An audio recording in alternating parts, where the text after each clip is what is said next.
السلام علیکم دوستو، رفیق اردو اکیڈمی کی جانب سے میں محمد رفیق خان آپ کی خدمت میں 8ویں جماعت کے بھارستان اردو کے تیسرے سبق لل دد کے سوالات و جوابات کا سلسلہ لے کر حاضر ہوں۔ آئیے شروع کرتے ہیں آج کا سبق۔ سوال نمبر 1، لل دد کس وجہ سے مشہور ہے؟ اس کا جواب ہے لل دد ایک معتبر شاعرہ، عارفہ، پاک باز اور صابر خاتون ہونے کے علاوہ ایک روحانی شخصیت کی مالک تھیں۔ ان کی انہی خوبیوں کی وجہ سے وہ مشہور ہے۔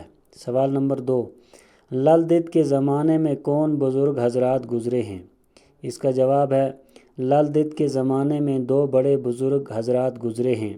ان کے اسماء گرامی ہیں: نمبر 1 حضرت امیر کبیر سید علی ہمدانی رحمۃ اللہ علیہ، اور نمبر 2 شیخ نور الدین ولی رحمۃ اللہ علیہ۔ سوال نمبر 3، حضرت شیخ نور الدین کو دودھ پلاتے وقت لل دد نے کیا کہا؟ اس کا جواب ہے حضرت شیخ نور الدین پیدا ہوئے تو وہ دودھ پینے سے کترانے لگے۔ اتفاق سے وہاں سے لل دد کا گزر ہوا۔ شیخ کی والدہ نے لل دد سے شیخ کے دودھ نہ پینے کی بات بتائی۔ لل دد نے شیخ کو گود میں لے کر کہا، اے ننھے، تمہیں دنیا میں آتے وقت لاج نہیں آئی، اب دودھ پیتے ہوئے کیوں شرماتے ہو؟ یہ سن کر شیخ نے پیٹ بھر دودھ پیا۔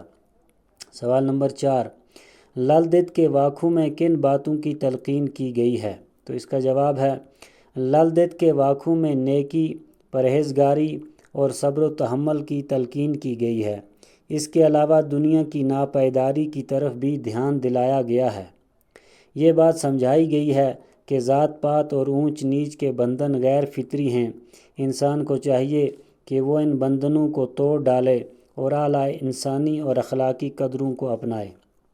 سوال نمبر 5، لل دد کو کن کن ناموں سے پکارا جاتا ہے؟ تو اس کا جواب ہے لل دد کو لل عارفہ اور لل ایشوری کے ناموں سے یاد کرتے ہیں۔ تو یہ تھا آج کا سبق۔ مزید اسباق لے کر انشاءاللہ ہم آپ کی خدمت میں حاضر ہو جائیں گے۔ آپ اگر چینل پر نئے ہیں تو پلیز چینل کو سبسکرائب کیجئے، ویڈیو کو لائک کیجئے۔ شکریہ۔